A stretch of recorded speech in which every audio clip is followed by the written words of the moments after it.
नमस्कार। आज का हमारा टॉपिक है वैद्युत शक्ति यानी इलेक्ट्रिक पावर।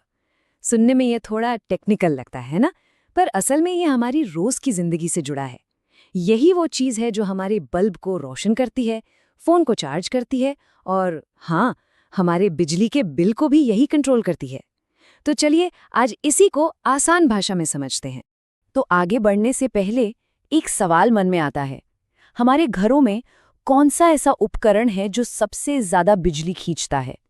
क्या वो टीवी है, फ्रिज है या कुछ और? जरा सोचिए इसके बारे में, क्योंकि यही सवाल हमें आज के टॉपिक के दिल तक ले जाएगा।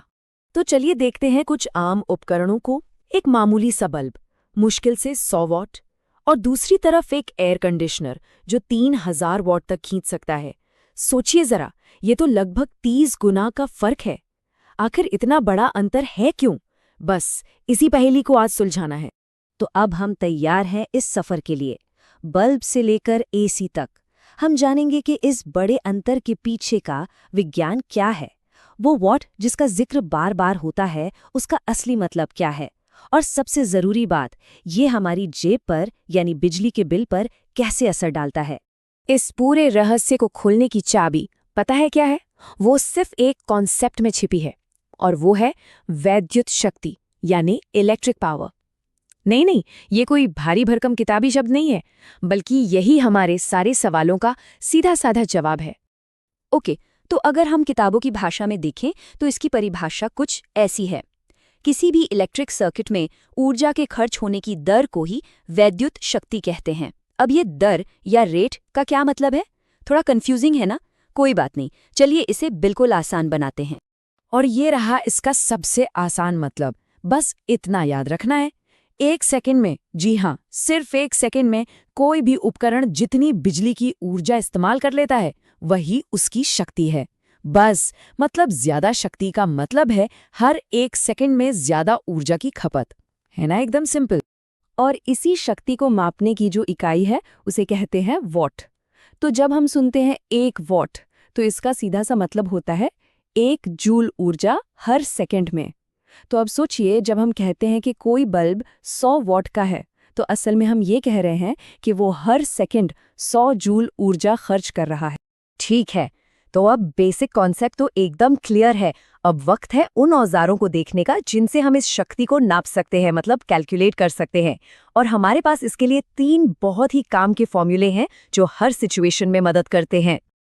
पर एक मिनट, ये फॉर्मूला आया कहाँ से? क्या ये बस ऐसे ही बना दिया गया? नहीं, ये कोई जादू नहीं है, इसके पीछे सिंपल साइंस है। देखिए, शक्ति का मतलब होता है काम करने की रफ्तार, और बिजली की दुनिया में ये काम वोल्टेज और करंट पर डिपेंड करता है। जब हम इन सब चीजों को एक साथ जोड़ते हैं, तब जाकर हमारा मेन फॉर्मूला तैयार होता है। और ये है हमारा हीरो नंबर 1, सबसे basic formula, P = V × I, यानी पावर बराबर है वोल्टेज गुणा करंट के। इसको ऐसे समझ सकते हैं, वोल्टेज एक तरह का धक्का है और करंट है बहाव। ये दोनों मिलकर ही तय करते हैं कि कुल शक्ति कितनी होगी। अब कहानी में एक और जरूरी किरदार की एंट्री होती है, और वो है ओम का नियम यानी ओम्स लॉ। V = IR, ये छोटा सा दिखने वाला नियम असल में बहुत पावरफुल है। यही हमें अपने मेन फॉर्मूले को 2 और नए और बहुत काम के रूपों में बदलने की शक्ति देता है।